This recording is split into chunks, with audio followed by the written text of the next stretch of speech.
Salut, dans cette vidéo, j'ai participé à une game jam, c'est une compétition de jeux vidéo, et ça faisait longtemps que je n'avais pas fait sur la chaîne, et du coup là je voulais en refaire une.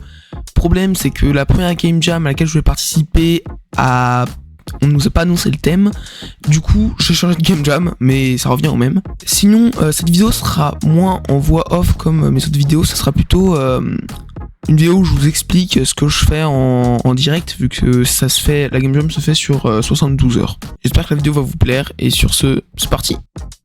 Ok, du coup j'ai rejoint une autre jam, parce que celle d'avant n'avait pas annoncé son thème, et donc là il y a un thème gros principal qui est mystique, mais qui est pas c'est un peu un chemin de guide, mais on n'est pas obligé d'utiliser.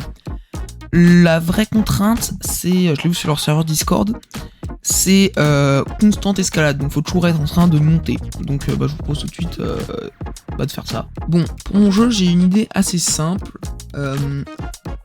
Donc on imagine qu'on est dans une tour de château, tout ce qu'il y a de plus classique. Hop, voilà. Donc nous, on a une vue 2D comme ça, et notre but, ça va être de monter pour esquiver la lave qui est en dessous et qui va essayer de nous brûler. La lave est un petit peu plus rouge en temps normal. Et hop. Voilà, de la bonne lave. Donc comme ça, on est obligé de monter tout le temps. Donc ça règle le problème des contraintes. Et ensuite, vu qu'il y a on peut incorporer du mystique dedans un petit peu, je pense que ça pourrait être pas mal de faire en sorte que la lave, parfois, elle change de couleur. Genre, elle puisse devenir, je sais pas, rose ou violette. Et ça change ses effets, genre par exemple, elle peut lancer des boules de feu, téléguider sur nous, des trucs comme ça. Et voilà, en fait. Nice. Ok, je viens de terminer de télécharger ce qu'il faut pour faire de la 2D. Bon, je commence, c'est simple, je crée les deux murs, donc de chaque côté. Faut que je définisse une taille plutôt pas mal. Avec ça, je pense que je vais me faire. Ok, bon, là, j'ai envie de mettre les deux murs de base. Comme ça, on est bien. Bon, comme souvent, la capsule va représenter notre player. Bon, là, il est un petit peu gros. Je vais rectifier le tir. Hop. Et là, c'est pas mal. Bon, pour l'instant, avant de m'attaquer au reste, je vais essayer de faire en sorte que tout descende à chaque fois vers la lave et qu'on ait surtout un défilement des pièces qui suivent sans avoir de problème. Bon, pour mon système de génération aléatoire des pièces, j'ai imaginé un moyen assez simple qui me permettra de pas prendre trop de temps pour faire ça. Premièrement, on va devoir avoir plusieurs types de salles. Donc les salles où... donc ça, c'est la salle de base, on est un peu comme ça. Ça, c'est une salle de type 1. Pourquoi ? Parce que en haut, c'est ouvert. Une salle de type 1 peut que être emboîtée avec une salle de type 2. Donc une salle où le bas est ouvert. Ça, c'est une salle de type 2. Mais il peut aussi y avoir des salles de type 2 qui peuvent être comme ça, avec une seule ouverture à un endroit. Donc dans ce cas-là, ça sera peut-être une salle de type 3. Et donc elle devra être en accord avec une salle qui peut que récupérer de ce côté-là, en gros. Et donc ça va me permettre de faire le donjon pour qu'il monte. Je sais pas si j'ai été clair, mais c'est pas grave. Ok, donc je vais mettre des critères pour chacune de mes salles. Donc là, le trait blanc, faut qu'à chaque fois, donc il est centré et il doit faire 18 en X pour prendre la bonne taille. Donc ça sera la taille maximum d'une salle dans mon axe comme ça. Donc il faut que je fasse aussi ça pour la taille. Donc je pense que je vais pas me compliquer la vie, je vais faire des salles de 18 par 18, donc ça fera des cubes. Bon là par exemple, genre, je pourrais avoir une salle un peu de type, voilà. Donc en haut il y aura une grande ouverture, donc là je vais faire peut-être des échelles ou quoi pour qu'on puisse monter. Sachant que les trucs orange représentent des échelles, un peu plus tard. Et donc il faudra mettre une salle qui colle avec ça et qui pourra donc, voilà, marcher avec. Bon, ce que j'ai fait là, c'est un peu un truc d'entraînement pour l'instant. Mais il faut que je fasse des mouvements à mon personnage, que je joue des collisions et tout, histoire de voir comment ça va donner en jeu. Bon, ok, les mouvements, c'est fait. Je peux sauter, je peux aller de gauche à droite, donc ça c'est bon. Là, c'est 21h30, donc je vais arrêter pour aujourd'hui. Tranquille, la jam, hein, on va pas se presser, je recommencerai demain. Et on verra ce qu'on va faire.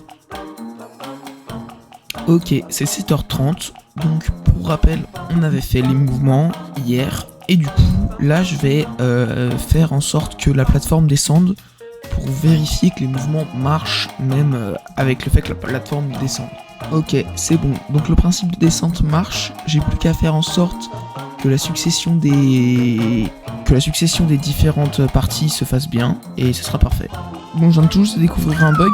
En fait, on peut spam le saut, donc ouais, il va falloir régler ça un petit peu vite quand même. ça serait pas mal.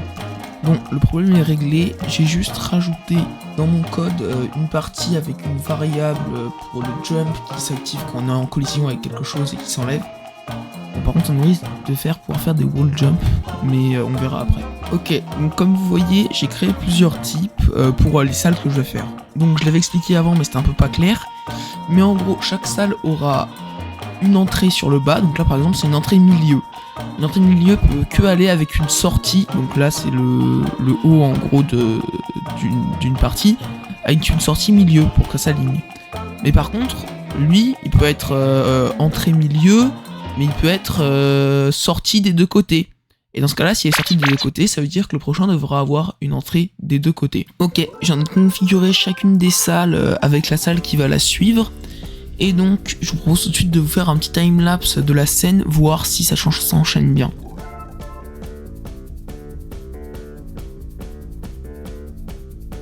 Bon, ça marche, mais la plupart de mes salles sont vides pour l'instant, donc faut que je les remplisse.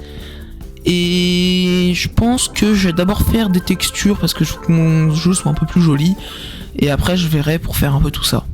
Bon, j'ai refait donc les murs et le sol. Je pense que j'ai gardé un style graphique un peu comme ça, un petit peu granuleux. Ça fait de la texture. Faudra juste que je trouve un moyen de le mettre aussi sur mes plaques. Mais là, je vais créer un peu toutes les différentes boxes qui vont s'enchaîner. Bon, j'ai terminé de faire toutes les différentes salles. C'est 15 heures. Le problème, c'est qu'il y a des petits bugs, il y a des endroits où des fois le personnage ne veut pas sauter, mais pour l'instant je vais m'occuper d'autre chose, je vais m'occuper des graphismes. Parce que là on a déjà le principe de base, c'est-à-dire que théoriquement, s'il n'y a pas trop de bugs, tu peux monter à l'infini. J'ai aussi rajouté quelques plateformes rebondissantes, donc les petits trucs verts comme ça, et donc les échelles que j'ai mis au point. Donc je vous propose de faire une pause pour faire de la retouche un petit peu. Je vous propose de rendre le jeu un peu plus joli.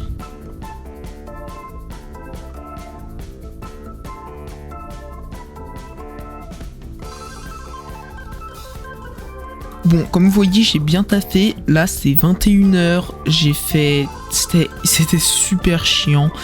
Donc là, j'ai fait les textures des murs qui défilent sur les côtés. J'ai fait le fond que je changerai peut-être. Ça, c'est les bumpers. Et ça, là, ça, c'est l'enfer.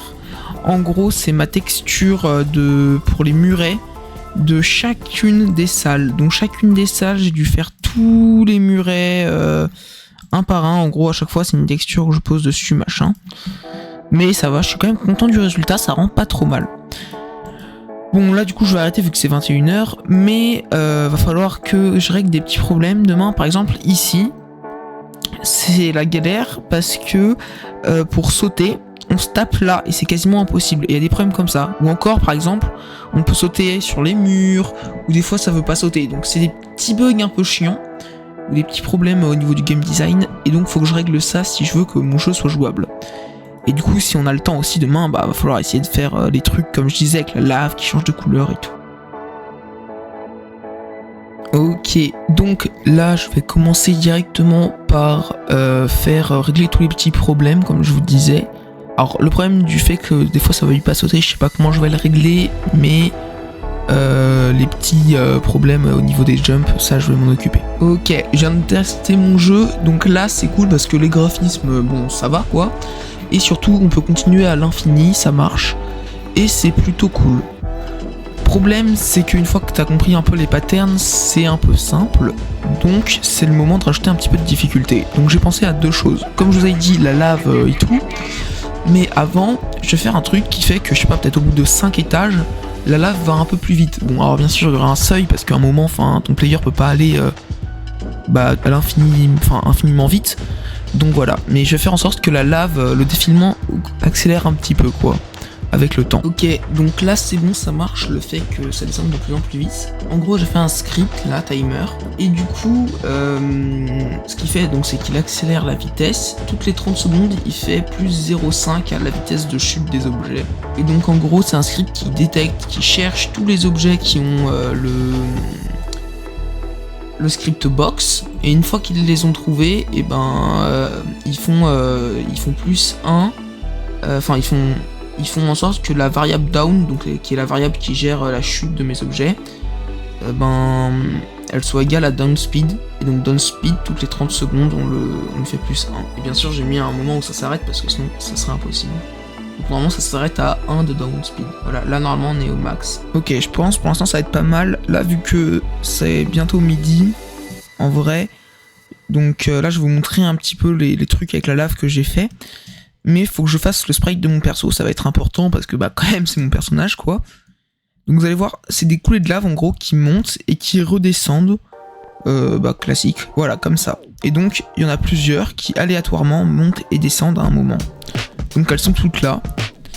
Et elles ont un script, je vais vous montrer, hop. Et donc le script, en gros, il choisit aléatoirement ici de mettre une variable soit sur true, soit sur false. Et en fonction de... Donc si c'est sur true, bah ça fait monter la coulée de lave. Et après ça la refait descendre. Et donc voilà. Et toutes les 20 secondes, je crois, ça fait ça. Donc là, la difficulté commence à être pas trop mal. Mais comme je dis, donc faut que je fasse le player quand même. Normalement, c'est bon, j'ai un système d'animation qui marche. Ça va, je suis pas un professionnel, c'est la première fois que je le fais. Mais ça va, quoi. J'ai un petit idle, j'ai une animation de marche, de course. Donc ça va. C'est plutôt tranquille. Du coup, on va jouer un petit chevalier, comme ça, pépouze. Je vais peut-être changer un petit peu le fond, car je trouve qu'il va pas hyper bien. Puis il est rouge, ça fait beaucoup de rouge. Et on a du mal à s'y voir. Puis aussi, il faut peut-être que je fasse en sorte qu'on meure quand on touche la lave, parce que c'est de la lave, quoi. Logique. Bon, c'est plutôt pas mal. Là, j'ai toutes mes animations. J'ai fait la lave aussi, et j'ai fait qu'elle te tue. Pareil pour les geysers. Maintenant, il faut que je trouve un moyen de faire le score. Donc pour compter les points, j'ai une idée. Je vais mettre ici à chaque fois un trigger, donc c'est une zone invisible mais qui est traversable. C'est la même chose que j'utilise pour kill mon player. Et en gros, du coup, dans chacune de mes box, de mes parties de donjon, à chaque fois, au niveau de la sortie, il y en aura un, avec le tag, je sais pas, point par exemple. Et du coup, à chaque fois que je le toucherai, ça me fera plus un point. Et le but, c'est d'avoir le plus de points à la fin. Ok, comme vous pouvez le voir là, donc c'est bon, le score est mis au point. Donc il marche normalement, dès que je passe, il va s'actualiser là-haut. Donc voilà. Et là, je vais faire un truc juste après, faut que je m'occupe de la musique qui laisse à désirer. Alors là, je suis passé un peu en avance, mais du coup, voilà, le score a augmenté. Et donc là, je vais essayer de m'occuper de la musique. Alors bon, certains connaissent déjà mes talents musicaux, si vous avez déjà vu mes vidéos. C'est pas dingue. Donc on va voir on va voir.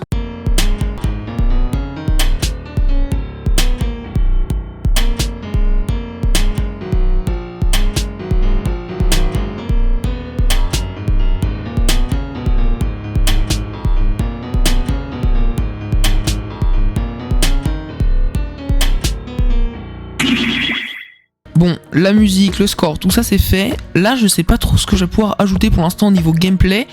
Donc je vais m'occuper de faire les menus. Bon, j'ai terminé tout ce qui est menu de fin et tout. Donc on peut jouer, voilà.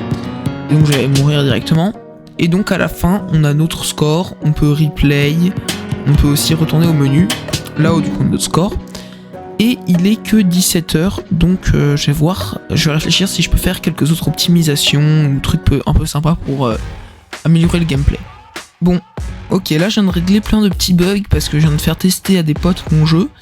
Donc j'ai réglé des petits bugs comme le fait qu'on pouvait sauter à l'infini sur le mur, sur les murs et tout. Là, il me reste du temps encore, donc je vais m'occuper de faire des collectibles, peut-être de refaire un petit peu la texture de l'échelle parce que vous voyez, il y a des petits bouts de blanc. Ça va pas être très dur à régler, mais il va falloir que je le fasse quand même. Bon, je viens de terminer de faire tous les petits écussons, donc ça va être la monnaie un peu, enfin la monnaie. Ça va être des pièces. Et du coup, on a... donc j'ajoute 1 au score, et du coup j'ai changé un petit peu, mais quand on passe d'un étage à un autre, on gagne 5 au score. Ok, donc là c'est 21h23, je vais poster mon jeu, mais avant je vais vous montrer les dernières modifications que j'ai faites, donc c'est au niveau du fond. Donc vu que je savais pas quoi choisir, j'en ai fait quelques-uns, donc il y a le bleu, comme vous voyez, le rouge de tout à l'heure, et le vert qui ressemble à ça. Je me suis dit ça fera un petit peu de variété, et donc à chaque fois ça en choisit un, donc bon là c'est le bleu.